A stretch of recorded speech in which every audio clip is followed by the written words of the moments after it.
Hi అండి. Welcome to Tamil Durga shorts. అందరికీ good morning. అందరూ ఎలా ఉన్నారు? బాగున్నారా? మేము కూడా చాలా బాగున్నాం.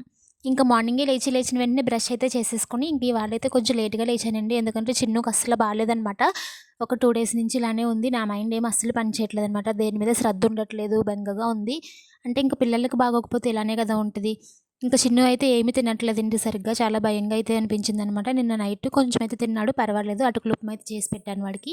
ఇంక మార్నింగ్ నేను లేచిన వెంటనే కొంచెం బ్రష్ అయితే చేసేసుకొని ఇంకా స్నానం అయితే చేయలేదండి. టీ అయితే పెట్టుకున్నాను. అలానే ఆనపకాయ టమాటా కూర వండాను. ఇవాళ పని జరుగుతుందనమాట.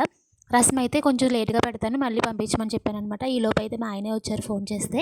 రసం అయితే అయిపోయిందండి. మరుగుతుందనమాట. టమాటా కూడా వేసి పెట్టాననమాట. చాలా బాగుంది టేస్ట్ అయితే. ఇంకా ఈలోపు అయితే మా ఆయన వచ్చినప్పుడు మా చిన్ను మా ఆయన కూడా వెళ్తానని చెప్పి ఏడుస్తున్నాడనమాట పాపం. కాసేపు ఏదో కొంచెం ఓపికొచ్చింది కదా! నుంచోబెడితే బయటికే వెళ్ళిపోతున్నాడు రోడ్డు సైడ్‌కి. స్కూల్ బస్ వచ్చింది కదా! బాయ్ చెప్పడానికైతే వెళ్తున్నాడనమాట. ఇంక ఈలోపు మా ఆయనైతే "నువ్వు ఫస్ట్ తినేసి ఏదైనా పని చెయ్యి.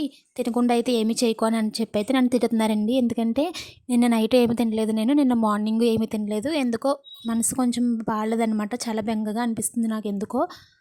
ఇంకా చిన్నుకైతే ఇప్పుడు స్నానం ఏమి చేయించనండి. హాట్ వాటర్ అయితే పెట్టాను పొయ్యి మీద. కొంచెం ఒళ్ళైతే తుడిసేద్దాం గోరువెచ్చని నీళ్ళతో అని చెప్పి పొయ్యి మీదైతే నీళ్ళు పెట్టుకున్నాననమాట. ఈలోపు మా ఆయన చారు తీసుకుని అయితే వెళ్తున్నారు. మా చిన్ను మా ఆయన వెనకాలే వెళ్తున్నాడనమాట నేను వస్తాను అని చెప్పి.